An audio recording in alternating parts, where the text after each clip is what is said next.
ఒక మగాడు గొడవ పట్టం ఆపేసినా లేదా తన సైడ్ ఏంటో ఎక్స్ప్లెయిన్ చేయడం మానేసినా అది అతను నీ మాటతో ఏకీభవిస్తున్నాడని మాత్రం అనుకోకు.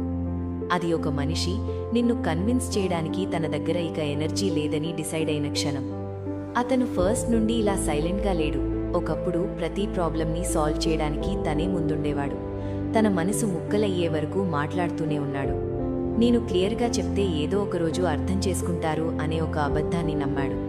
కానీ కేవలం రిప్లై ఇవ్వడానికే వినే మనుషులకి తన మాటలు ఎప్పటికీ వినిపించవని అతను హార్డ్వేలో నేర్చుకున్నాడు. అతని ప్యాషన్ని నువ్వు అగ్రెషన్ అన్నావు, తన ఫీలింగ్స్ని కంప్లైనింగ్ అని తీసిపారేశావు. ఎంత ఓపికున్న మనిషికైనా ఒక లిమిట్ ఉంటుంది. అరుపుల్లో దొరకని క్లారిటీ అతనికి మౌనంలో దొరికింది. కొంతమందితో గెలవాలంటే ఆ గేమ్ ఆడటం మానేయడమే కరెక్ట్ అని అతనికి అర్థమైంది. అతను దూరమయ్యాడని నువ్వు అనుకోవచ్చు, కాదు, అతను నీ మిస్టేక్స్ని